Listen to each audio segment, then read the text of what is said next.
here on the JR the Bossman Show. And as promised, we're having a great guest for you out of Columbia, Missouri, the new coach of the Missouri Tigers, Coach Cuonzo Martin here on the Bossman Show. Coach Mark, glad to have you back on the show again, Coach. And I know I know you're happy, Coach. You're getting off that road in that July recruiting period and get some rest a little bit in the office there. Be with your family for a little while. Oh, yeah, that road can be tough on the body, but it's worth it, and it has to be done. You got that right. Now, Coach, you started off strong, getting Michael Porter to come to your program. You got other guys committed to come to Mizzou. What's the excitement been like around Columbia, right at the university, with you coming in, bringing your staff there, and bringing your pedigree coming off of those great seasons at Cal to the Missouri Tigers? Oh, it's been great. I mean, it's obviously been a whirlwind for us, adjusting to a new climate, different program, building a program with, great tradition and history, and we have to get it back to that point. And obviously to have a caliber guy like Michael Porter Jr. on board, who's a very talented player. And I think the one thing, he's been blessed with God-given gifts as talent, but I think the thing that separates him from a lot of people is his ability to work hard, work on his game, want to get better, taking care of his body. I mean, I've never seen a young guy. I think the other guy I've had, Jarnell Stokes, when I was at Tennessee, when you talk about a guy that just rehabs his body, stretches all the time, do the little things to keep his body prepared for games at this age. I mean, Jarnell Stokes is probably the last guy I've seen that do that at this level, but he takes care of his body, and he's programmed himself to be a great player, but he puts the work in. I think that's what separates him from the competition. Now, Coach, how do you feel getting back to the state of Missouri? You was at Missouri State, you went to Tennessee, now was at Cal, now you're back in Missouri. So how does it feel to be back home for you instead of Missouri, where you got your start at, where you're comfortable at? It feels good. Again, the work is the work, and it feels good to be close to my mom as well as my family, so that part is great. But you know how it is this time of year, especially when you take over a job up until now. Maybe next week I'll get a little downtime, be at a vacation with my family, but since I took over the job up until now, it's just really been a grind as far as recruiting, evaluating talent, building relationships. Because again, I was 3 years in California, so I was far away from the Midwest. I didn't spend a lot of time outside of specific recruiting in the Midwest because there were so many guys in California. So now just continue to build relationships or new relationships and just continue to grow as a coach. And speaking of relationships with the players, Coach, and evaluating talent, how often you got to get on the court with your guys, kind of see what you have to work with before you go out for recruiting in July, kind of knowing what you need to fill the roster with. So how you feel about what the guys you have returning already on your roster that you got to kind of work out a little bit over the summertime? Well, good question. I think going into July, we felt like going into, April, May, we felt like we had some things. But once we started really working with our guys on the floor, we had to shift in a different direction as far as what we thought we really needed going into 2018 as far as recruiting. So we try to cover a lot of ground from being on the East Coast, down south, Midwest, out west, just recruiting, just seeing a lot of different guys to fit what we're trying to do. But I think we got quality pieces here on our roster right now. We have some quality guys that, returned from last season's team, even though we had, some tough patches there, but we got some guys that are battle tested, understand what it takes to compete. They've seen tough times, but they continue to work, and I think that was the thing that was most impressive for me to see some of the guys with the way they put the work in. And it is just tough when you lose some games. You win an average of 9 games in 3 years. That's a tough thing to deal with as a student athlete because everybody wants to be a winner, and now you walk around campus. And I thought the guys did a great job of still maintaining a level of composure, keeping their head up high, not getting discouraged. And I think that says a lot about these young men.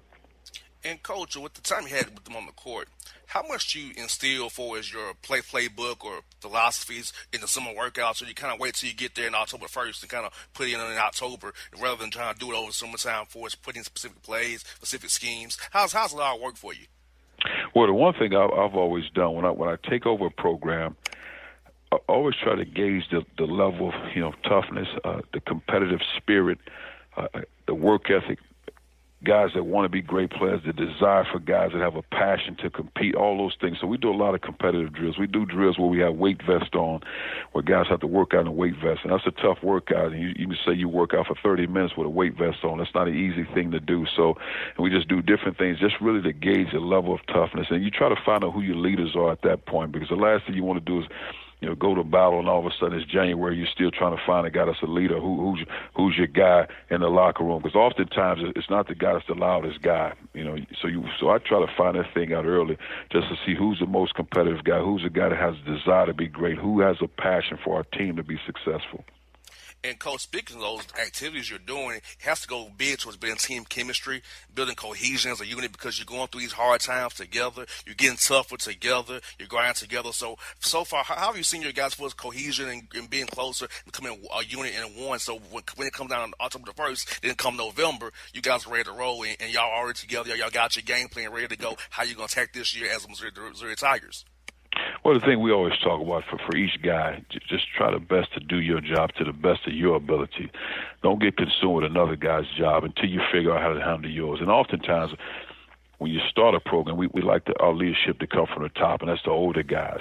Well, in this case, everybody's new when it comes to dealing with me because everything is new as a new coach, even the current players. But what we try to do from the top, our seniors, our juniors on down, to help the freshmen understand what it means to be a college student-athlete. And I think that part is important. But really how to face tough times, how to deal with making poor decisions. So we bring a lot of character people in to speak to our guys just about doing the right things. And the other thing is just you'll make mistakes, but learn from your mistakes.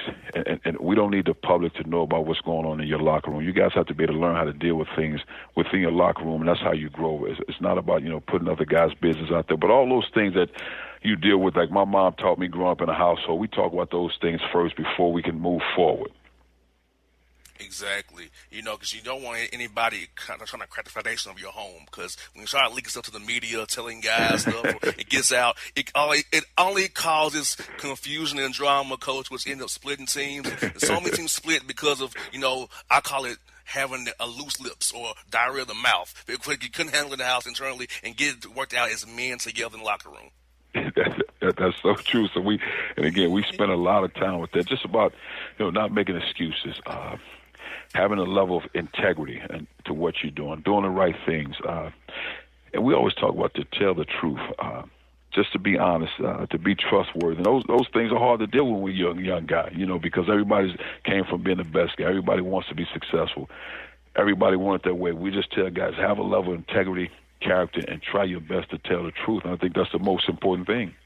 You got there right, folks. We have Cuonzo Martin here on the Bossman Show, new coach of the Missouri Tigers up in Columbia, Missouri. Now, Coach, speaking about cohesion as well, how long does it take guys to trust in a new coach? Like, I was interested to know that point from you as a guy who's moved around a couple of times. How long does it take for guys to trust in you and your style? Because being a new coach, you're like, this guy going to keep my scholarship, I'm going to get released, I'm going to get cut. So how do you go about building that cohesion with the new guys remaining that they can trust you and believe that Coach Martin didn't recruit me, but he still has my back no matter what?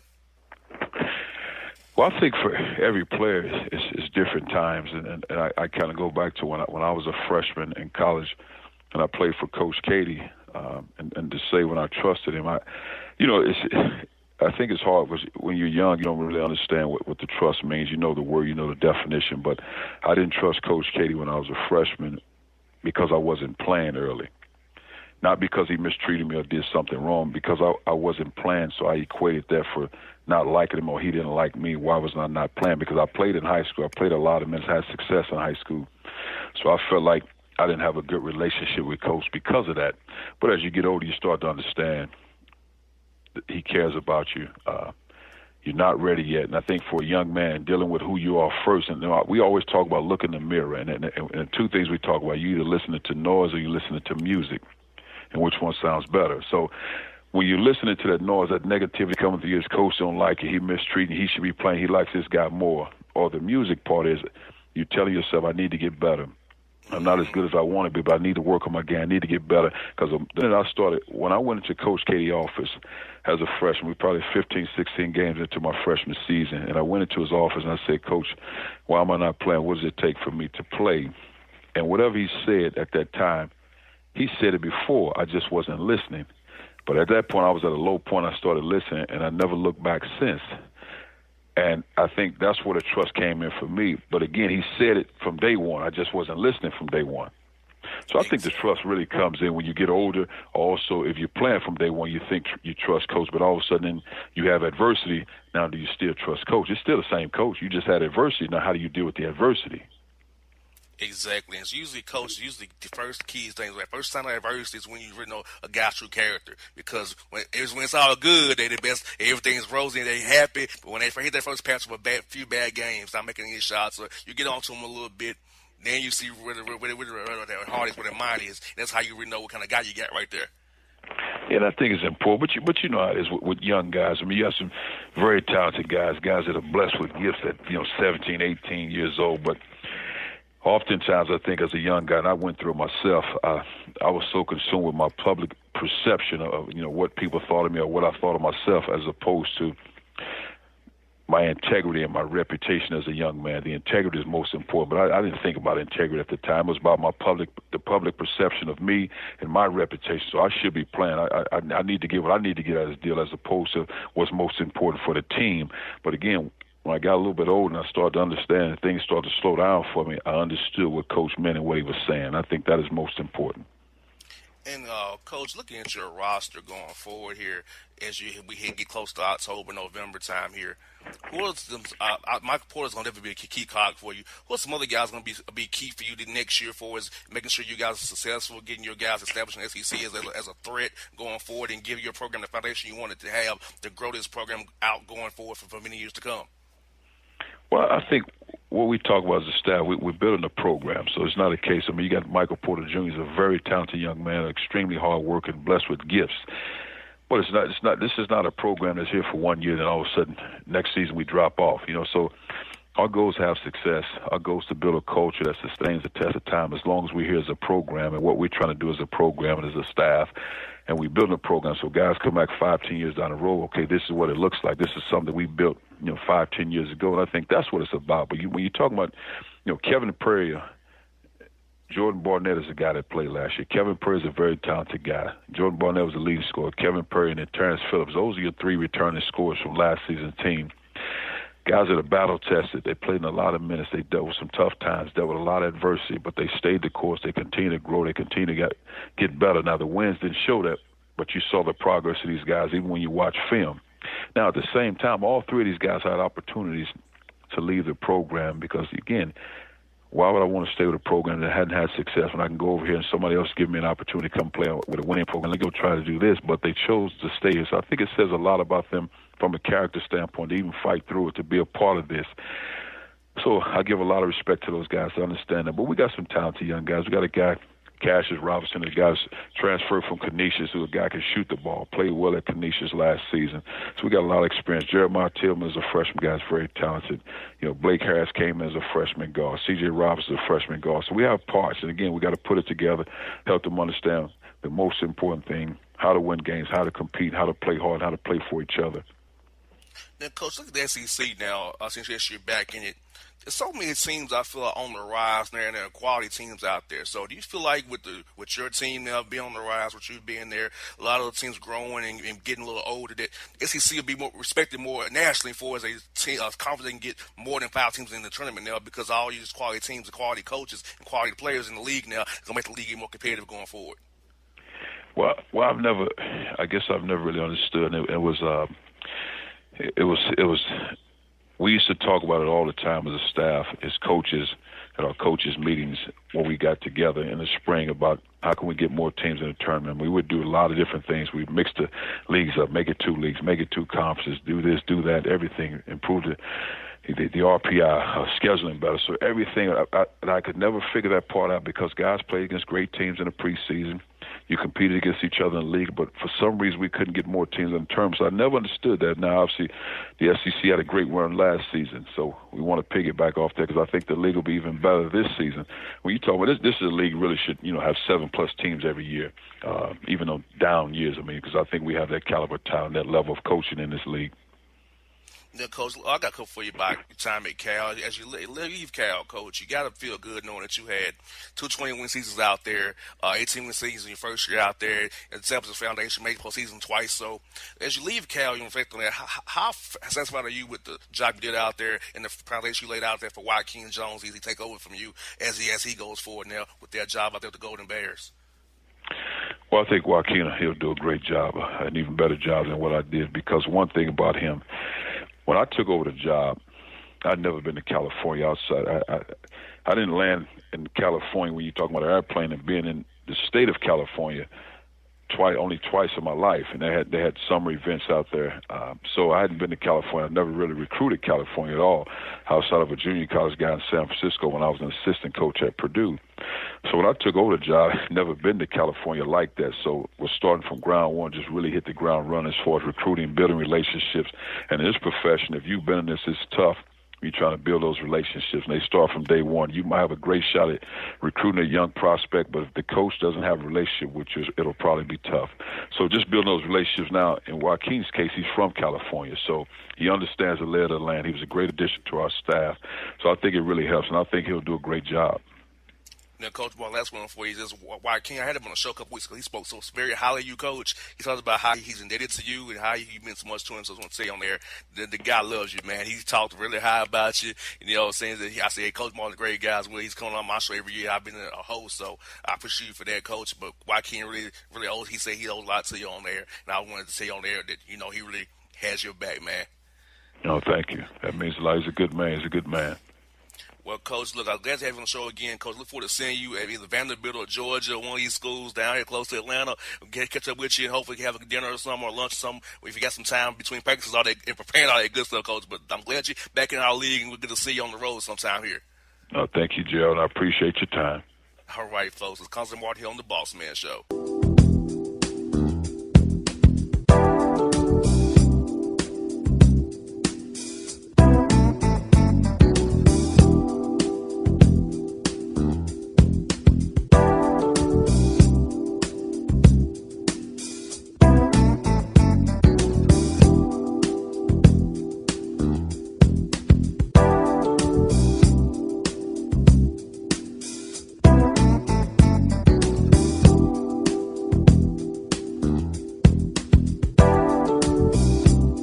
All your photo, video, and voiceover needs, check out the fine folks at Blueberry Productions.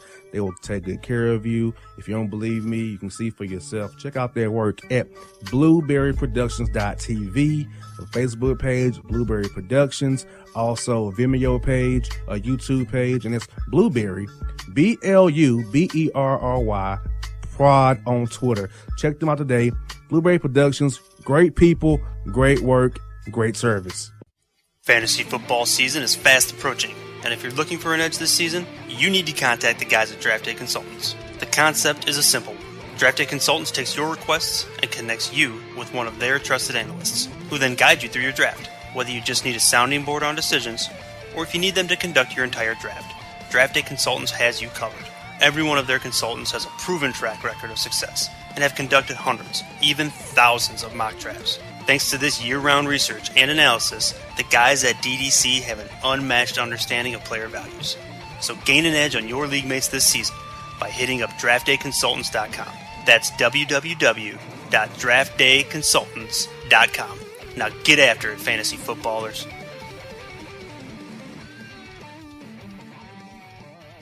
Hip-hop fans, I got a great album for you. The debut album from Family Grind ENT, True Speech and 313 Fresh. We're going to give you 2 discs, 33 songs of pure, genuine hip-hop. Albums available on iTunes, Amazon, Google Play, illstreetrex.com, and streaming live right now on Rhapsody, Beats Music, Spotify, Xbox Music, Slacker Radio, and SoundCloud. Check them out today, True Speech and 313 Fresh, Family Grind ENT. Believe in it, get it. Hello, my name is Travis Williams, President and CEO of Academics and Athletic Consulting, focusing on educating and empowering tomorrow's collegiate athletic leaders. My passion is for the education and genuine concern and care for today's student athlete. It's the centerpiece of my life's work. A college education, both in and out of the classroom, is a truly rewarding benefit. For more information on AAC, you can go to www.academicsandathleticsconsulting.com. Once again, www.academicsandathleticsconsulting.com. Or you can follow me on Facebook at Academics and Athletic Consulting, or Twitter at Coach TWill24, or Instagram Travis L. Williams 24. Or you can call me at 404-542-6079. Once again, AAC is very proud to partner with J.R. McHenry of the Bossman Radio Show, covering sports and entertainment across the country. Please tune in weekly for informative, entertaining, and expert analysis on today's sports and entertainment topics. Thank you.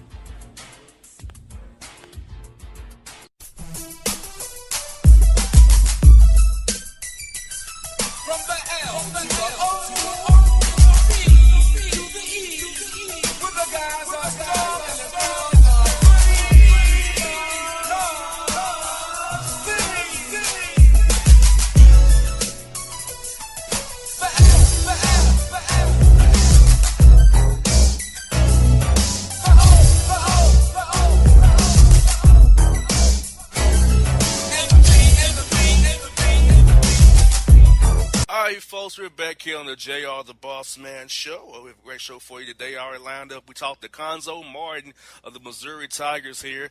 Now we're going up to Connecticut to talk to Baker Dunleavy of the Quinnipiac Bobcats. Coach, how you doing up there, man? How's life treating you up there in the tri-state area? Doing great. This is a great time to be up here, man. I know how hot it is down there in Atlanta, so it's nice and cool up here. We keep it in the 70s, and that's how we like it. We'll be jealous. We'll be jealous in January, though. Coach, you got that right. I'm telling you, real quick story, Coach. I can't drive in snow. That ice storm we had here, Coach, I was in the house for a whole week. I didn't come out the house. Yeah, I believe it. They shut down.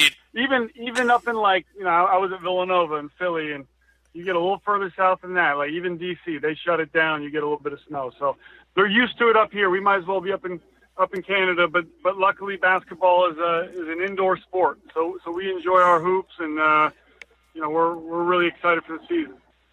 Amen to that. Now, Coach, what does it mean to lead this program of Quinnipiac, the Bobcats, and what about the administration, just the job itself, resonated with you to make you want to leave Villanova, take this opportunity to be your head-to-head man here, lead this program for years to come?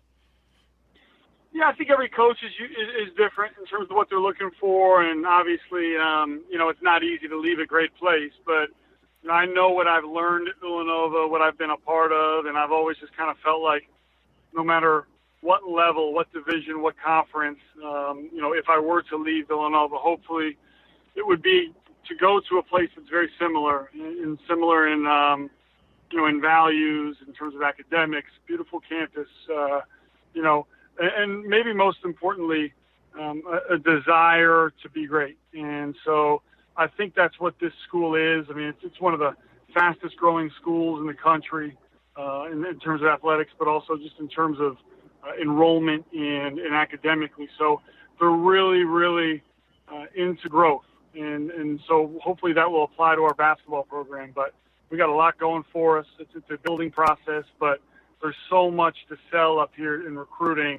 And we're, geographically in a very similar place that I'm used to in the Northeast. So, we feel great about it. I think, it's a very promising program, but we gotta go now do the work. Yeah, cause I put up the map and I saw where Hampton is. It's like, wow, you got Long Island there, you got Bridgeport, you got Hartford not there far away in New York City. So it's like you're in a great spot. You're pretty much a suburb of New York if you want to be honest about it. So you can sell that right there. Yeah. You're basically in New York. Yeah. It's a different pitch to each recruit. To a New York guy, I'm a suburb of New York, and to a Boston guy, hey, we're just a suburb of Boston. But it's true. We're halfway in between those two major cities and right on I-95 and on the Amtrak line. So, we're recruiting very similar to, again, what we were used to at Villanova, which is, essentially Northern Virginia, D.C., up through New England. And there's a lot of good players in that corridor. Now, Coach, you see yourself making Quinnipiac maybe like a national brand, or coming down here to Atlanta, to the south of Florida, go to Texas, or go even out west a little bit? I know it's a little bit farther for you, but if you see somebody out there you like, do you see yourself making like a national brand of school where you go all over the country trying to find players to come play for you, or you kind of want to stay in a certain area that's kind of a hot zone for you guys? Yeah, our job really is to, especially at this level, is to find maybe some guys that people miss on. And so I never expect to be able to come down there to Atlanta and beat Georgia Tech for a player. But, maybe if that guy, for whatever reason, has fallen through the cracks and doesn't have, maybe some of the regional offers that he desires down there. I mean, I went to Villanova. Kerry Kittles, who most basketball fans will remember, is from Louisiana and just didn't have a high-level recruitment when he came out. And so that's our job, and so while it's convenient and advantageous to have a lot of players within the Northeast region, our goal is to build up enough success to where we have a brand down there, but also, we do a good enough job evaluating talent. Maybe we can find a couple diamonds in the rough. And speaking of talent you have, Coach, how often are you better get on the court with your guys and kind of implement your schemes and your principles, your philosophy, kind of seeing how the guys are made of? So how often you better get done that with the July recruiting period that's ended, which you've been on the road pretty much the whole month of July? So how's it just been with you, trying to see what you kind of have, and did that kind of make you rethink what you need to go out and recruit based on what the pieces you already have on the roster right now? Yeah, it's helpful to be able to work your own guys out, see what you have, like you said. I think every college coach would agree. We wish we had a little bit more time with our team in the summer, not necessarily to practice, but skill development and player development. You know, we're allowed 2 hours a week. So most teams will break that down to 3 40-minute sessions or 2 one-hour sessions. So you wish you had a little more, but it does help you kind of project what you're going to be, what you need. I also think just in terms of developing relationships with your players as a coach, you know, so much of it is you form that bond both on and off the court. But if a player believes in what he's doing on the court and he believes he's getting better, you know, they're more apt to have a great relationship with you off the court and that kind of that trust level. So the summer is big for that, developing relationships with the players, but also getting guys better. Now, how long would you say, in your mind, do you feel like it takes for a coach and a staff and the players to kind of trust each other after a coaching change? How long does it take for you guys to kind of gel and them trust you, you trust them and kind of fill them out? And do you go about trying to do intimidate out, like going out to the city of New York or going on trips to kind of build camaraderie, kind of get guys to buy into you and what you're trying to sell them and what you want them to be going forward? Yeah, it's a good question. Obviously, there's no exact science to it. You know, and you get advice from so many coaches who have taken over jobs. And I think the most common answer you get is, as a head coach, the most important thing is you're genuine. You know, lay out expectations honestly and really be yourself and not try and put on, you know, any show or do something that really isn't in your character that's going to fade. Just be consistent. So that's what we've tried to do.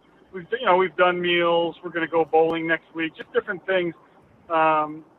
You know, just to spend time together off the court as well. So all of that is important, but I think it's just, you know, not to be too cliche, but it's just one day at a time, one small step at a time in everything we do. And we can't get impatient.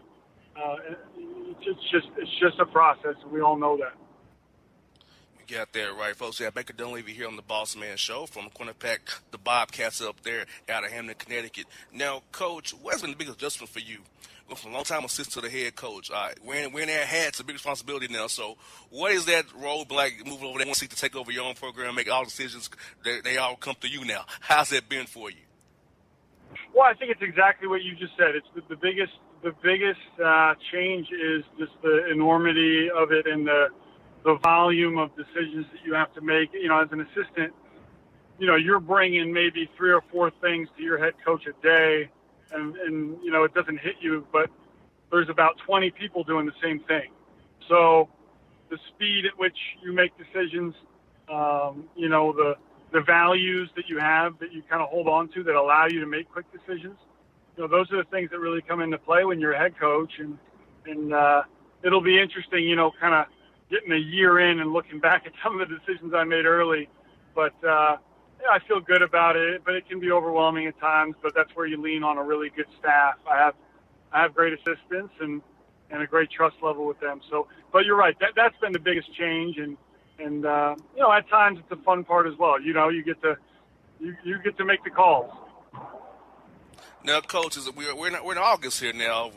Practice starts October the 1st. So are you already staying up late thinking of plays? You're sweating already? Is your mind already working in that season mode, or you haven't got to that point yet? You know what? I feel like I've been at that point for a while. You know, just but not necessarily drawing up plays or worrying about the season itself, but you know, short-term and long-term things that need to get done right when you take a job. There's a long list. You know, so just always, you know, consistently looking at that list. Am I getting something done today? Am I being productive? And you know, it's kind of endless. But this is the time of year where, you know, for me, just after going through the summer, formulating schematically, offensively, defensively, what's the best way for us to play, the best way for us to schedule ourselves during the school year. A lot of big decisions need to be made, initial decisions right now in this period. Before the guys get back full time. Now, speaking of the style of play, now I know how you play at Villanova. Will you be kind of incorporating some of what Coach Wright done at Villanova, or do you have some other things that you have in your mind that you want to run for your guys, or you maybe kind of tailor it to the guys you already have and the guys you're bringing in to play this first year, kind of put your system in you want to put in year 2 and down the road? Sure. Yeah, I mean, it's probably a combination of all three. The basis and setup of what we do will be from what I learned at Villanova, and the key to that is guard play skill and spacing. But what plays we actually run, what exactly we do within that spacing will be different based on, probably not having, we normally had about 3 point guards on the floor for us at once. At Villanova, we might have less, but tailoring it to our personnel and really as a coach trying to make sure what we're doing plays into the strengths of our players. Gotcha. Now, Coach, also you mentioned non-conference scheduling. This year's schedule is probably already done for you, but like I said, you're in a great area for us recruiting and playing opponents. So how do you see yourself going about scheduling games in the future? You should some 2-for-1s maybe, some money games here, play the big tournaments. How are you going about trying to get you guys ready for conference play? Sure, yeah. I mean, I think every year it's a balance, and so although scheduling is something for the most part that gets done years in advance, our schedule was close to being set by the time I took the job. So, it's pretty logical. In the years there, you think you're gonna have a pretty good team. You want to play a little tougher. Years where maybe you might be young and need a little bit of a cushion. Maybe you don't play as hard of a schedule, not as many road games, whatever you have. But the one thing we'll always do is try and play an exempt event, in November. And so, this year we'll go down to the Virgin Islands, playing the Paradise Jam. Those things are always good as recruiting tools, as trips for your players, but also, you get tested against pretty high-level competition. We'll open up with Colorado down there. So, again, scheduling is always a balance and forecasting kind of what type of team you'll have. But, we'll always try to be as aggressive as we can be. Now, Coach, there'll be a situation when would you play your dad at Tulane? Would you ever do that? Is that something? And then the cards, to play the so Golden. Everybody asks me that, It's like, and it's the furthest thing from my mind. In fact, it's the last thing I need. It's just more like any family drama on top of all the work we have to do with this program. So the answer to that would be definitely not.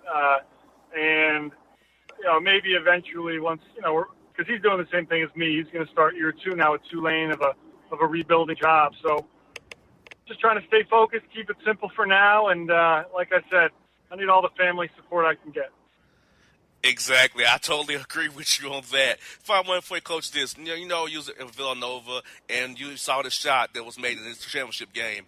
Coach, it's got to be the feeling you felt when that play was drawn up and you saw that shot go in.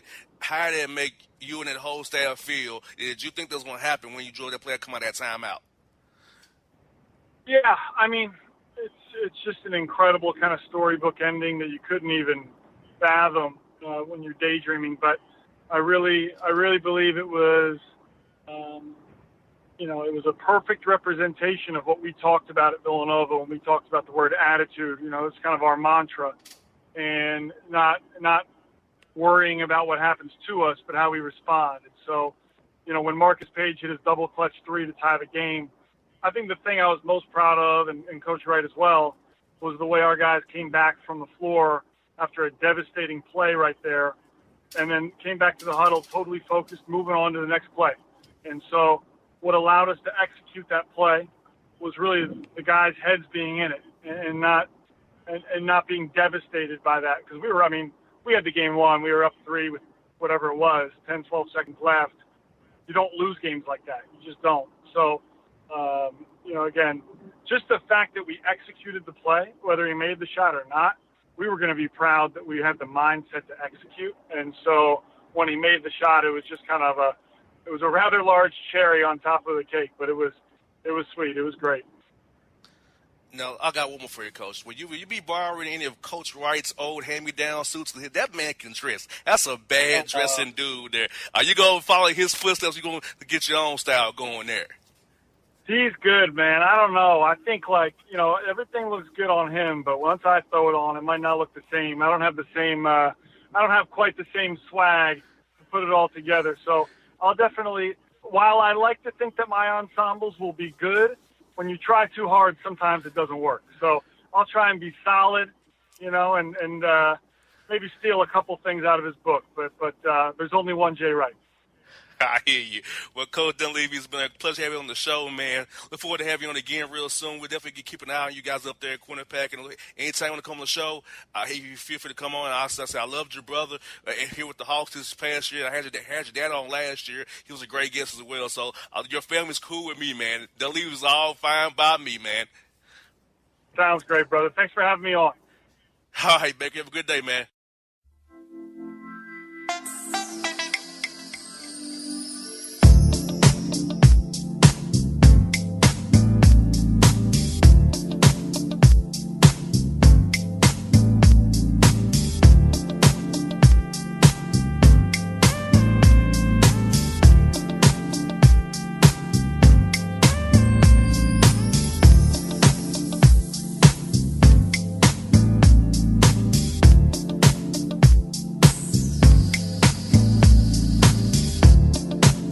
All your photo, video, and voiceover needs, check out the fine folks at Blueberry Productions.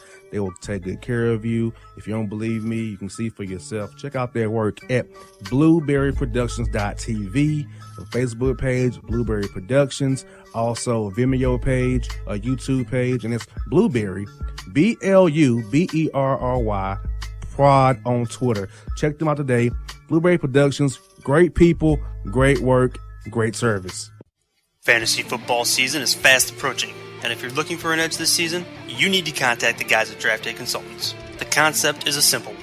Draft Day Consultants takes your requests and connects you with one of their trusted analysts, who then guide you through your draft, whether you just need a sounding board on decisions, or if you need them to conduct your entire draft. Draft Day Consultants has you covered. Every one of their consultants has a proven track record of success, and have conducted hundreds, even thousands of mock drafts. Thanks to this year-round research and analysis, the guys at DDC have an unmatched understanding of player values. So gain an edge on your league mates this season by hitting up draftdayconsultants.com. That's www.draftdayconsultants.com. Now get after it, fantasy footballers.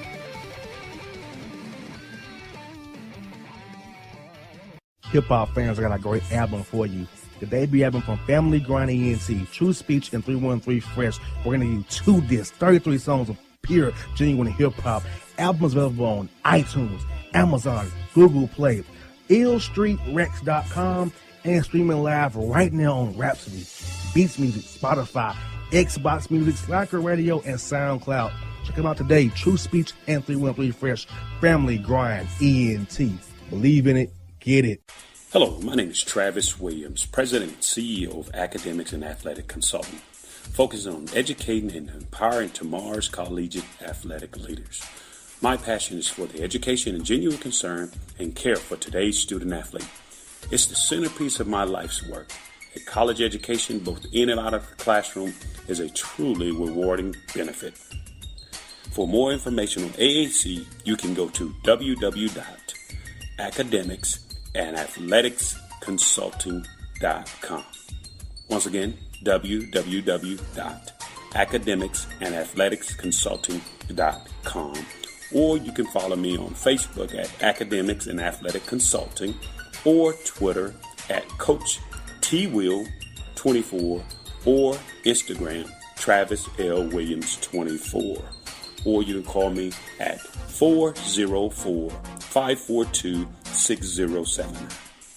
Once again, AAC is very proud to partner with J.R. McHenry of the Bossman Radio Show, covering sports and entertainment across the country.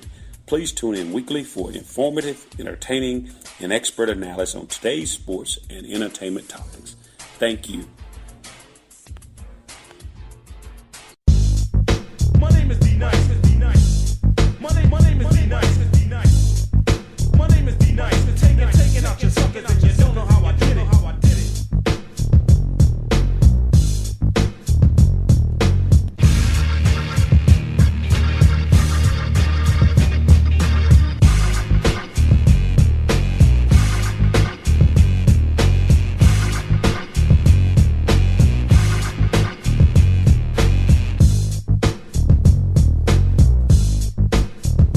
All right, folks, we're back here on the J.R. the Bossman Show. We've had a great show for you so far today. We've had on Cuonzo Martin, Missouri Tigers.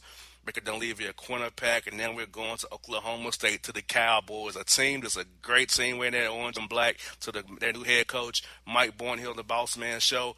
Coach Boynton, congratulations on this gig at Oklahoma State, man. How's it treating you so far? It's been great. Been really good. It's been about 3.5 months or so. They put the staff together and recruit a few guys to add to the players that we have returning. And so we're excited about what this season is going to hold for us upcoming.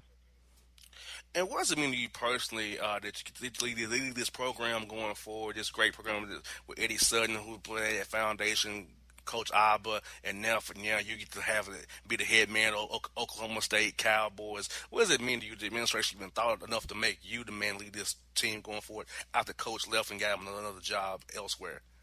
Sure. No, it's a big deal. Oklahoma State basketball program has been one of the, elite basketball programs in the history of the game. You go back to some of the coaches who coached at this program, Mr. Iba, who literally people changed the way they coach because of him. And then you look at the success Coach Sutton was able to have over his over-decade career, the head coach. Goes to show you there's a serious level of commitment to the program. We've got a tremendous fan base. We're really, really passionate. We want to see success. One of the unique things about it is almost all of our fans are Oklahoma State graduates. So there's a different level of pride that comes with wanting to represent this school, and I'm glad to be a part of it. I hear that. And, Coach, what's been the biggest adjustment for you going from being the assistant coach to the head man? What's it been like to have to make calling all the shots on your own, calling your own shots now? We're going from making suggestions relative to it being your call now. How's it all been for you, man? Yeah, probably just managing, more so than anything. I'm in charge or responsible for a lot of different people and their families, specifically our assistant coaches and the rest of the staff.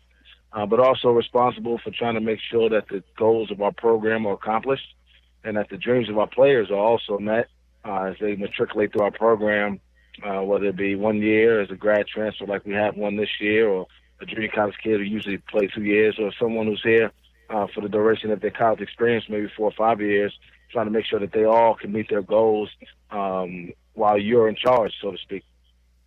And speaking of recruiting, we come off the July recruiting period here, and you've been a new head coach. So were you able to kind of assess in the spring workouts how you needed to attack the July recruiting period to kind of figure out what guys would you kind of feel like a shooter here or a lengthy guy here? So those workouts kind of help you figure out, and plus we on the staff last year know kind of how you want to attack this July period, what guys you want to bring to the roster come August and down the road as well. Yeah, no question. I think even dating back to prior to the spring, having been able to be an assistant here for the last year, really gave me a clear view into what the program needs for the immediate future in terms of continuing to build ourselves up as a Big 12 power. And certainly if you're a Big 12 power, you got a chance to get to a Final Four and win a national championship. So, I knew that coming into the spring, what we would be losing, and then certainly what we would need in terms of continuing to build off of some of the success we had going to the NCAA tournament, and not having the success we wanted to have, but certainly giving our fans a taste of what to be expected over the next several years. Now, speaking of guys you bring in, are you going to be more of a high school guy or a JC guy or a grad transfer guy or a transfer guy in general, or you kind of want a mixture of all of it, all the above, whoever is the right fit for your program, rather than just going out and kind of get a certain type of a guy? You kind of take it on a case-by-case basis and figure out which guy works best for you and your program. Yeah, I think it's more of the latter. Our staff is charged with finding the best players possible that fit the needs of our program. And certainly character is a big part of that. We've got to have good people who care about education and value the opportunity to be a part of something that's bigger than themselves. But whether that's high school, junior college, or 4-year transfer, or whatever the case may be, European recruiting, we certainly look under every opportunity we can and use our relationships across the country and internationally to try to find the guys that best fit what we're trying to do. And with your location, proximity to Texas, proximity to like Chicago, all those different places with all these different players, and kind of essentially located in the middle of the country, you kind of hit anywhere you want to go to. So that kind of helps you out well for your location, and the fact that, hey, in Stillwater, you're not going to get in trouble in Stillwater. You're going to come to ball and go to school, so you can focus in what you want to do there. So that kind of thing you kind of sell to guys who think about coming your way and knowing the fact that, hey, you're in the Big 12 on a great stage. You can come here, get a great education, get a great networking environment, and play for a good program, a guy who cares about you as a person, who's played the game himself, and can help you and get you where you want to go. Yeah, no doubt. I mean, I think our location is a great advantage in that we can get to a lot of places. I took a flight this spring to San Francisco direct. I was able to find Kendall Smith there. And obviously that's a place that we can get to pretty easily. We can get to Chicago. Obviously Dallas is pretty close by, and there's a lot of players in the state of Texas. So I love where we're located, and certainly our league, having been the top league 5 of the last 6 seasons and the most competitive league for all of the last 6 seasons, is something that we recruit to as well. Folks, we got Mike Boynton here, the Oklahoma State Cowboys, here on the Bossman Show. Now, Coach, speaking of that, when teams watch your teams play this year, what do you want to take away from watching you guys play? You be a fast-paced team, defends hard, or so talk about how you think you want to play with your guys this year, and what fans should expect when they see you guys take the court in November here coming up.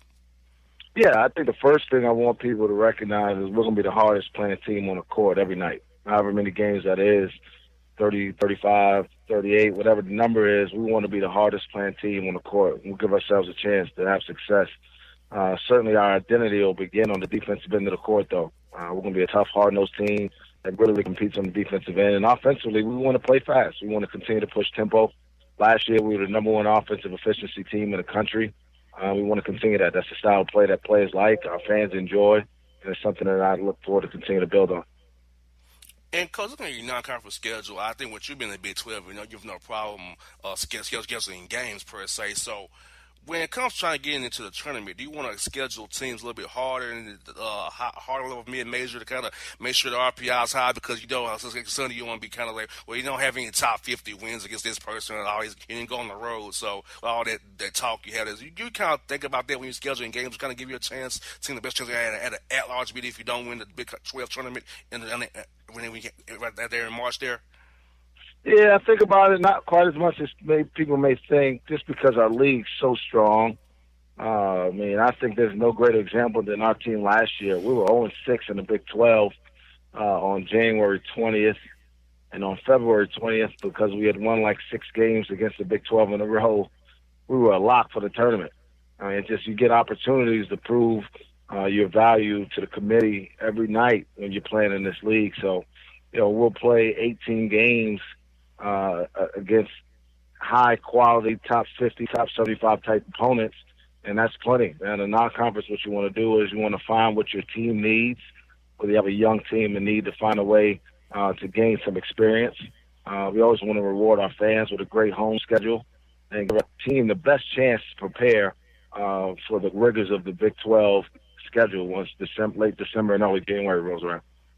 That's the gauntlet. 18 games against those 9 other teams in your league, man. That's I can imagine of the gauntlet. You can play them twice, home and away. Home and away. You get to play everybody in the league. So, people ask about road games, and I start listing off all the places in the Big 12 that we have to go. And if they can find an easy place to find a win, then we can have something to talk about. But I've got to go to Lawrence and Ames and Morgantown, West Virginia, Baylor and Waco and Austin and all those places every single season. So we get plenty of road challenges. Got you on that, Coach. Now, looking at your roster as we sit here today in August here, who are some guys expecting to be key factors for you this year going forward, having big issues on the court for you? And who do you plan to, some guys you think are going to really develop over the practice time? You're going to see a big jump this year as well? I think the first guy that jumps out is Jeff Carroll, who went from averaging 7 to averaging 17 from his sophomore to junior year. Certainly don't expect him to make that kind of jump again, but certainly expect him to be a consistent contributor on the offensive end for us. Lindy Waters, who was a freshman last year and dealt with some injuries, is a really talented kid who's a perimeter player. But we certainly need some more from Mitchell Solomon. He's a really, really good defensive player and rebounder. We'll need him offensively. And then I'll just pick out 2 guys who I think will be, kind of guys that will burst on the scene for us. Defensively, a guy named Sema, Young Kuba Seymour, who's a transfer from St. John's, who won't be eligible until second semester. I think he'll bring us some defensive presence. And then Zach Dawson, who's a freshman from Miami, Florida, will be a guy once late December, early January rolls around, he'll start figuring it out, as most freshmen who are really good do. And, Coach, also, can you share with us who are some guys that really meant a lot to you personally and professionally, who's really helped you get to this point you are now to be the head coach of the Oklahoma State Cowboys? Oh, man, I couldn't even – I don't know if you have enough time on the segment for me to list all the guys that I'll be thankful to have come in contact with. But my dad was a big influence on my early basketball life. But then once I got into playing, the coaches that I played for, started with my high school coach, Bob Leckie, and then the college coaches, I was able to play for two guys who were really successful, in Eddie Fogler and Dave Odom. And then all the guys that I've been able to work for, starting with Larry Davis, who's now the associate head coach at Cincinnati, taught me a great deal about recruiting and how much it means from a head coach to be involved in recruiting from a day-to-day standpoint. I had an opportunity to work for Buzz Peterson for 2 years at Coastal Carolina. Worked for Mike Young at Wofford, who's still there, who does as much with as little as anybody I can imagine. The amount of success that he's been able to have over there, it's been unbelievable. I was able to go back to my alma mater and work for Darren Horn and learn a lot from a guy who had, played at Western Kentucky and then worked there and worked his way up. And then obviously, Brad Underwood, who I spent the last 4 years with, is another guy who I was able to learn from an X&O standpoint, ways to be adaptable to your team from year to year. So I give credit to all those guys. A guy who's not in coaching, hasn't been for a while, is a guy named George Ravlin, probably the greatest influence on my coaching mentality and approach. Is a guy who's a director of global basketball for Nike, and a guy who's been a really, really strong mentor to me in my whole career. And final one for your coach is this. I know you're a new coach, you got a lot of responsibilities on your plate, so talk to us about this. What's been your typical day like since you've been a head coach? Like, have you been having meetings all day, marketing, meeting boosters, golf tournaments? How's it been, man? And recruiting calls as well. How's it been for you? It's been pretty hectic, but it's been really enjoyable. There's a lot of things to it. There's a lot of bases to cover, a lot of people to touch, and they're all really important. Obviously, what you got to do is try to keep things in priority order. Make sure your players are always first. Make sure you're able to touch your alumni. And never forget that you're always trying to recruit the next guy who can help your program continue to excel. So recruiting and our current players are 1A and 1B. And then obviously boosters and alums are somewhere really close behind. But then obviously there's media obligations and things like that just come with the job. So I get it, I understand it, and I look forward to conquering all of them. Well, Coach Boynton, I tell you what, it's been a pleasure to have you on this show today. Hopefully you play Georgia Tech or somebody, Georgia State, somewhere close, like maybe Memphis, somewhere as close to where I'm at, so I come see you play, man. Like, call up Josh Pastner, call up Ron, or call up Al Skinner, call up guys so you can figure something out, man. Let's get you in the ATL, man. Let's see what's up with that, man. That sounds good. I appreciate it.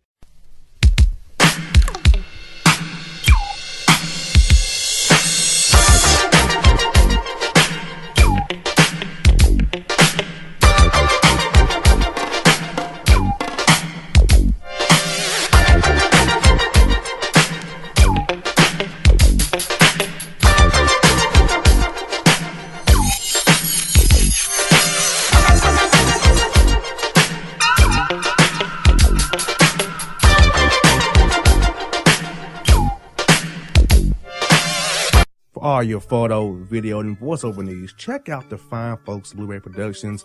They will take good care of you. If you don't believe me, you can see for yourself. Check out their work at blueberryproductions.tv, the Facebook page, Blueberry Productions, also a Vimeo page, a YouTube page, and it's Blueberry, BLUBERRY, Prod on Twitter. Check them out today. Blueberry Productions, great people, great work, great service. Fantasy football season is fast approaching, and if you're looking for an edge this season, you need to contact the guys at Draft Day Consultants. The concept is a simple one. Draft Day Consultants takes your requests and connects you with one of their trusted analysts, who then guide you through your draft, whether you just need a sounding board on decisions, or if you need them to conduct your entire draft. Draft Day Consultants has you covered. Every one of their consultants has a proven track record of success, and have conducted hundreds, even thousands of mock drafts. Thanks to this year-round research and analysis, the guys at DDC have an unmatched understanding of player values. So gain an edge on your league mates this season by hitting up draftdayconsultants.com.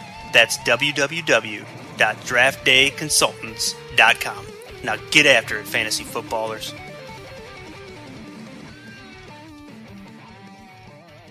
Hip-hop fans, I got a great album for you. The debut album from Family Grind ENT, True Speech and 313 Fresh. We're going to do 2 discs, 33 songs of pure, genuine hip-hop. Albums available on iTunes, Amazon, Google Play, illstreetrex.com, and streaming live right now on Rhapsody, Beats Music, Spotify, Xbox Music, Spreaker Radio, and SoundCloud. Check them out today. True Speech and 313 Fresh. Family Grind ENT. Believe in it. Get it. Hello, my name is Travis Williams, President and CEO of Academics and Athletic Consultant, focusing on educating and empowering tomorrow's collegiate athletic leaders. My passion is for the education and genuine concern and care for today's student athlete. It's the centerpiece of my life's work. A college education, both in and out of the classroom, is a truly rewarding benefit. For more information on AAC, you can go to www.academicsandathleticsconsulting.com. Once again, www.academicsandathleticsconsulting.com.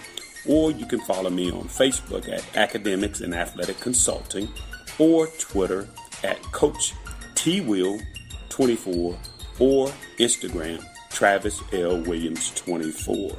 Or you can call me at 404-542-6079. Once again, AAC is very proud to partner with J.R. McHenry of the Bossman Radio Show, covering sports and entertainment across the country.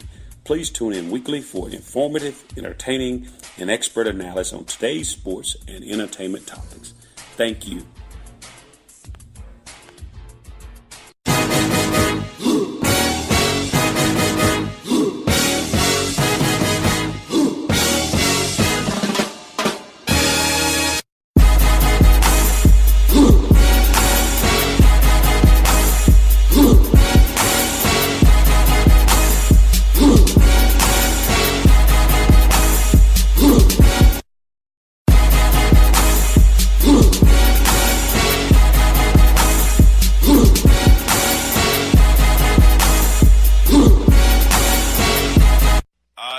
Back here on the Bossman Show, the great show for you, Cuonzo Martin, the new coach of Missouri Tigers. We also talked to the new coach of the Quinnipiac Bobcats, Baker Dunleavy, and we talked to the Oklahoma State Cowboys, a great nickname, the Cowboys there, and Mike Boynton. Now, we go to the man himself. We did a karaoke, the best man at the Boss Report I know, my man, J.C. Smith. What's good, bro? They know. What up, boss? Man, not much, man. They know it's your time here. Sorry, in the background. It's your time to shine. Cowboys got a victory over the Cardinals. Like the smackdown on their candy asses with the four stringers. It's all good in my hood, bro. No doubt. Yeah, I watched that game last night, man. Saw a couple, prospects, a couple guys that may help us out this year, man. So it's all good. Football season here, Cowboy season. Life is good, man. No doubt. Well, folks, you've been waiting on it. It's time for it. It's here. It's the Boss Report. All right, bro, our first story is this. 59-year-old China woman gets plastic surgery to avoid paying $3 million debt by changing her appearance and name and hightailing it out of China to Japan. Wait a minute. Wait a minute. Go back. Say it one more time, man. What happened? Yeah, okay. 59-year-old China woman gets plastic surgery to avoid paying a $3 million debt by changing her appearance, her name, and hightailing it out of China to Japan. Wow, okay. She had $3 million worth of debt. Yeah, I wonder what she owed. That was $3 million. A house, or she owed the mob? Like, what's going on to make her all that over $3 million? Like, exactly. I mean, I got $30,000, but I gotta change my whole look. If I ain't got it, I ain't got it. I ain't about to change my appearance and get plastic surgery and all that craziness. Like, if I got it, yeah, I give it to you. But since I don't got it, I can't give it to you. It's as simple as that, man. Exactly. We got this. Florida woman arrested arrested after bringing her child along during an armed robbery of her boss after he refused to give her the opportunity to top him off right for a higher raise. All right, so we got a story here. So basically, she was offering sloppy toppy, and the boss didn't want to take it. He didn't. Wow, that's different. That's different. Okay, all right. So he went and accepted it. Man, yeah, that ain't how the game goes. Like, if you're an authoritative figure and you're a supervisor, like, that's part of your job requirement. You know what I'm saying? Is to have female coworkers or female people that's below you, you know, give you top, and then you're supposed to promote them and give them better pay or better hours. Like, that's how it's supposed to go. Exactly. I don't know, man. Homeboy didn't want to go to the game down in Florida. This is one Florida man who's actually upstanding for once. That's an oxymoron, right? Like somebody in Florida with morals. Like, where you do that? Exactly. Like, for real, what's happening down there? But here we go. Scooby-Doo face as 12 inmates escape Alabama jail by tricking Goofy guard with peanut butter. I heard about this. I saw some news the other day. Yeah, all right. So I didn't know peanut butter was that useful where, you know what I'm saying, you can use it to get out of jail, man. Like, I didn't know it had. I knew peanut, you know, had a lot of different things, you know, that, of course, George Washington Carver, the great black scientist, you know, that he used peanut to make other things or whatever. But I know one of the purposes was that you use it to get out of jail. Like, that's unique. So, I mean, and then they tricked a new guard, you know, to let them out or whatever. So, yeah, I mean, that's, more power to them, man. But I heard that even the people that helped them escape on the outside got arrested also. So that's messed up, man. Like, if I'm gonna assume dude name was like Bobby Lee or something like that, one of the escape convicts. That's messed up. Bobby Lee hit you up and I'm like, "Yo, Al, come pick me up." Like, what if you didn't know that he broke out and you still got arrested? That's messed up, man. Very much so. Very much so. Here we go. Layer story alert. Florida man, 83, gives finger while doing U-turns, listening to Future, resisting arrest, getting away, but then is caught when deputies spot him getting topped off at the nursing facility on the porch. Yo, this dude sound like he had the best night ever, man. Like, when I'm 83 years old, I want to wild out just like that, man. And then, first of all, you still getting topped. You getting topped off at 83. You know what I'm saying? Yep. Oh, that's crazy.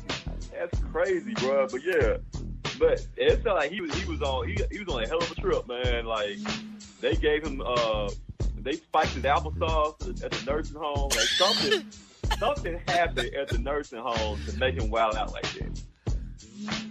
Exactly.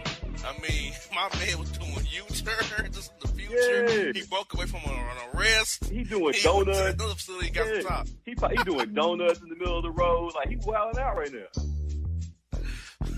Man, here we go. We got squashed.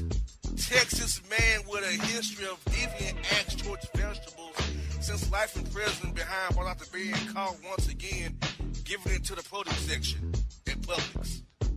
Man, so you can get locked away for life for humping some apples and oranges.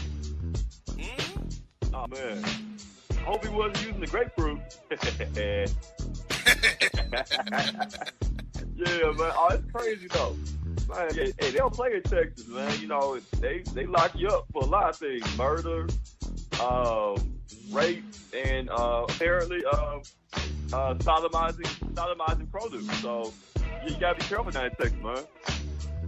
No doubt, you got that right. Here we go.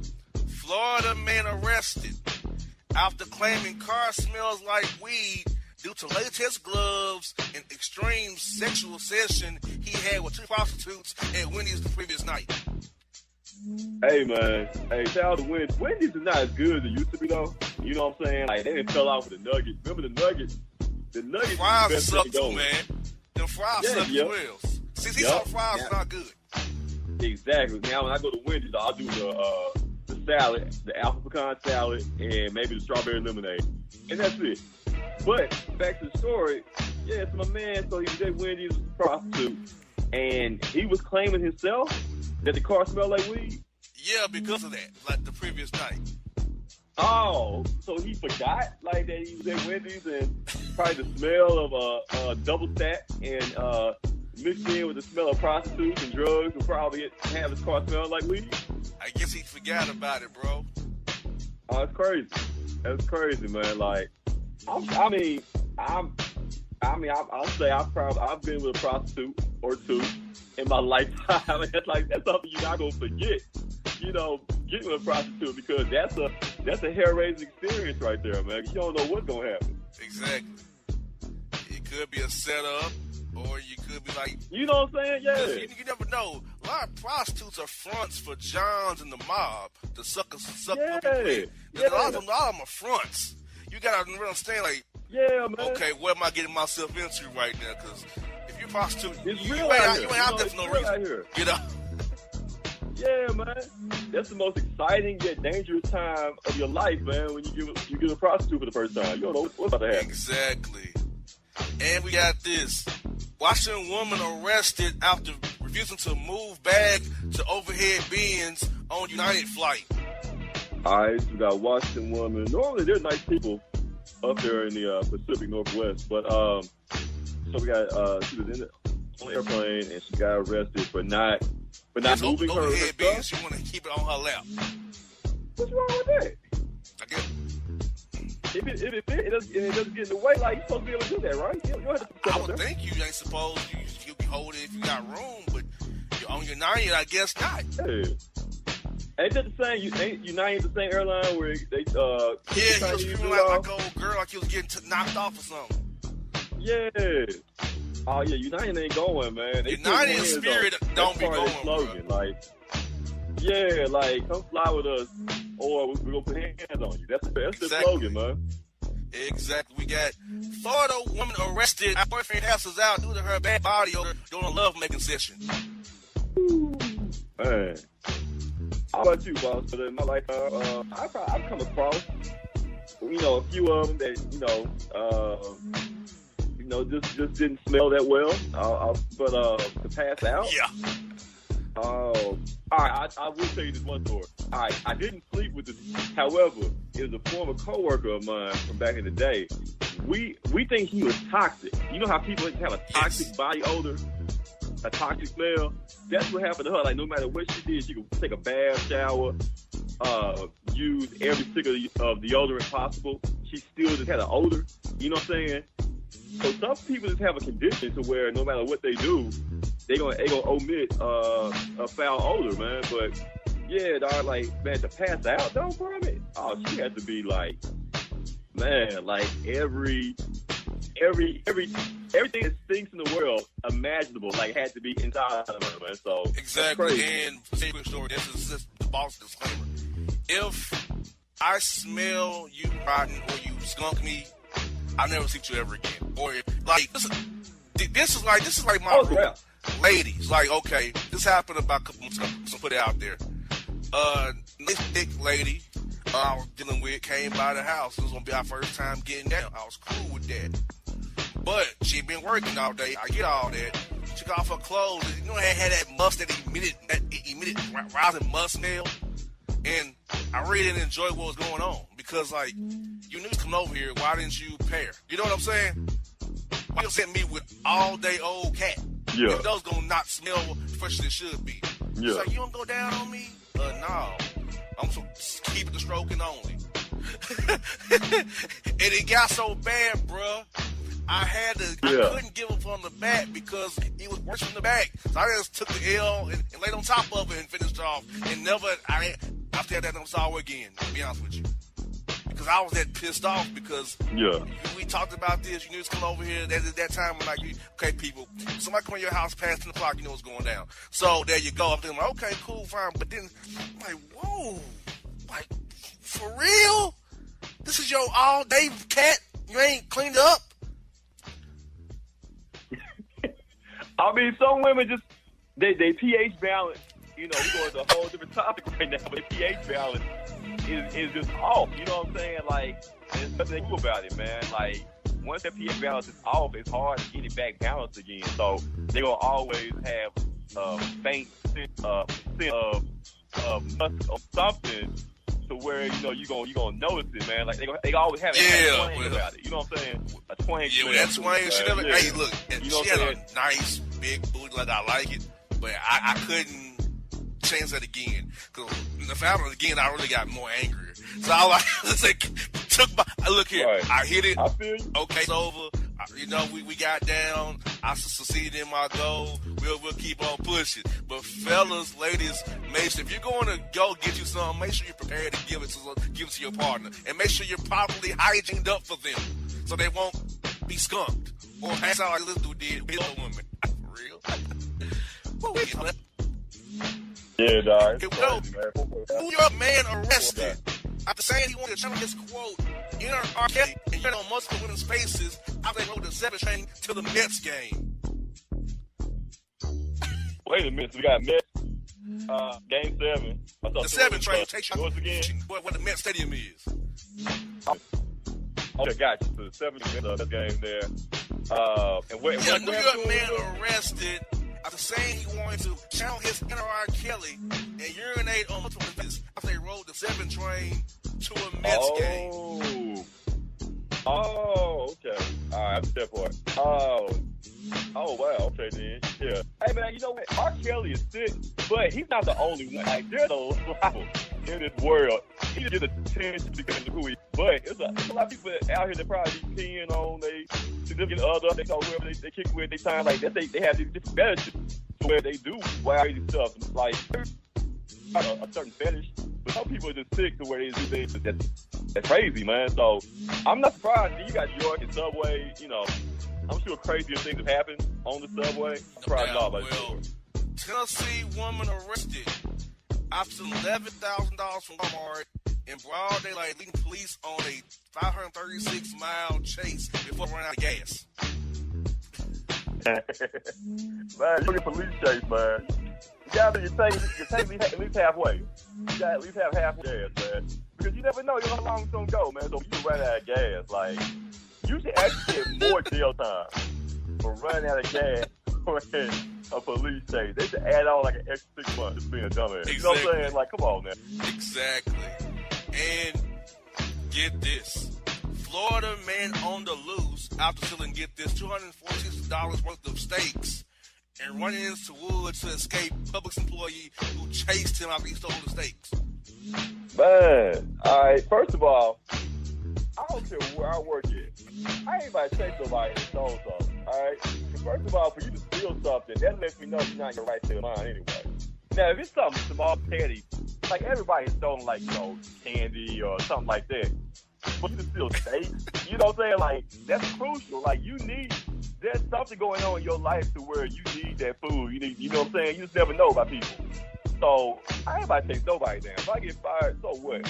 I was working at a shoe store some years ago here in Memphis, and I saw a lady stealing some shoes. And, the manager and stuff getting mad at me, talking about why I didn't stop her.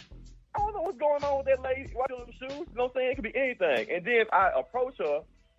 She might have a gun or stab me. I ain't about to chase nobody down. My job is not that serious. It's $8 an hour y'all paying me. Exactly. You know what I'm saying? It's not that serious for me to go chase somebody down. Exactly. You got that right. We got another story out of Tennessee. Tennessee man arrested after having sex with a pig and getting Johnson called the pig's box, but they piss Johnson out the pig's box. Wow. Well, this has to be somewhere close to Nashville.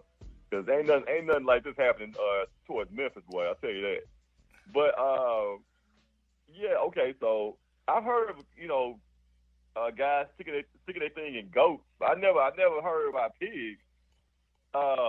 pig parts for it, but okay, that's different. Hey, so you say, oh man, but how you duck though? Did the pig like clinch up? You know what I'm saying? Like I don't even imagine how that went down. Like how you? Yeah, like did the pig make a noise and like you know how women like tighten up? You know what I'm saying? Like the pig tighten up on it and like lock it in or something. Like that when I read that kind of made me sick. Like for real, like. Right. He's been charged with 4 counts of bestiality, and he's also charged with trespassing on property as well. He gets what he deserves. Yeah, man. I hope the pig's okay. Pig to the L, bro. The pig has comes from pork show and ribs now. Oh no. So we got final story today is this right here. Florida man arrested after Stone Cold sending McDonald's employees after wanting ice cream 4 days in a row and the machine still broken. Bruh, I can feel his pain, man. This is my favorite story today. I was at McDonald's last night, all right, and they talk about the ice cream machine wasn't working, right? Come on, man. It's like 7 o'clock, 8 o'clock in the evening. How is your ice cream machine not working? I can see if I came through at 12 o'clock at night or whatever. And a lot of times it don't be broken. Y'all don't want to go back there and prepare it or whatever. I can understand that, but not like 7 o'clock when everybody getting off work, getting something to eat. Come on, nah. You can't tell me that, man. Ice cream machine. 4 days in a row. And then Burger King, right. And then Burger King across the street from my house. How about their drink machine wasn't working? Now we ain't talking this ice cream. Even the new machine, which you just push a little button and it gives whatever you want. Exactly. They talking about the water line was broke. How, Sway? Yeah, like I wanted to reach through. I wanted to reach through the drive-through window and son called the lady telling me the ice cream machine wasn't working, so I can totally understand where you guys are coming from, man. Well, bro, you know what the fan story today is? What's your take on the whole report today, man? Hey, dog, this is top notch, man. This is like top notch boss report level of stories going on right here, man. Like it's the first cut. This is A1. And bro, you know what's right bad when the first story is layered like it was. I told you. Exactly. I told you it's gonna be crazy today. I told you. This is the best of. It's like the best of. Better believe it. Well, bro, what you got going with Three Kings? I know it's your anniversary, man. You all doing your thing. How did it go, man? Oh, it was awesome, man. Thanks for asking, dog. It was awesome. You know, 3 Kings, 3-year anniversary, karaoke and everything went down last weekend, man. We was trying to do bigger and better stuff, man. You know what I'm saying? Like, that's all good. That's all well and good with the karaoke, but, you know, your boy, I'm trying to get back to the sports radio game. Holla at your boy, man. Hey, bro, I tell you what, there's some openings here at the ATL. We need to get you here. We need to make the boss report and take it to a whole nother level. We're doing sports and the boss report. Because I feel like the world needs what we have to offer. Because this radio style is one of a kind and unique. Can't find anywhere from right here on the Bossman Radio Network, BossmanRadioShow.com. JC Smith and me doing what we do best, entertaining the people. Because I will tell you, JC, on the air, this segment right here is the highest rated segment of the week. Which when you come on with the boss report, okay? That's the highest rated segment of the week when you come on with Boss Sports. So people know what they want to hear. This right here for us, right here. We got Holla at your boy. We out here, baby. Sports report and Boss Report. You better believe it. Hey, bruh, we got to make it happen, bruh. So no doubt, man. That's Johnathan Smith. Charlotte Lowe, but the kicker. I hear the background. Charlotte Lowe's coming up on me. So that means time to go today. So, folks, that's for Cuonzo Martin. We got my man from Missouri, Baker Dunleavy at Quinnipiac, and my boy OK State, JC Smith, boss man. We out. And if you don't know, now you know.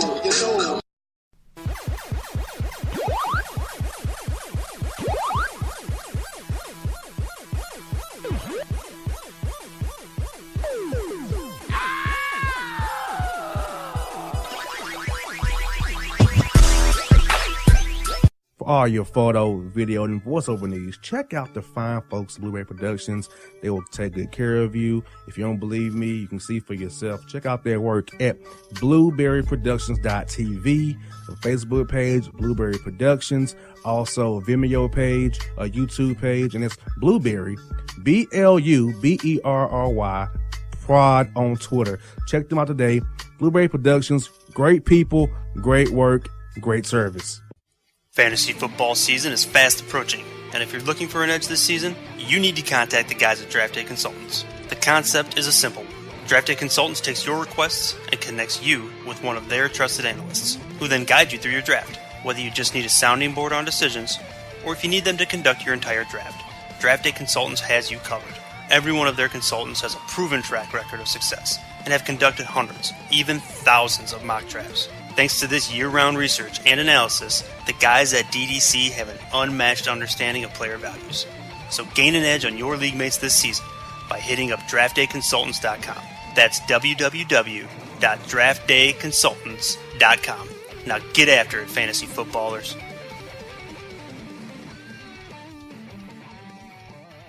Hip-hop fans, I got a great album for you. The debut album from Family Grind ENT, True Speech and 313 Fresh. We're going to give you 2 discs, 33 songs of pure, genuine hip-hop.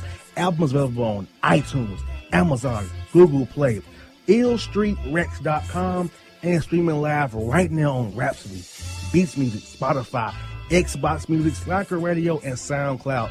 Check them out today. True Speech and 313 Fresh. Family Grind ENT. Believe in it. Get it. Hello, my name is Travis Williams, President and CEO of Academics and Athletic Consultant, focusing on educating and empowering tomorrow's collegiate athletic leaders.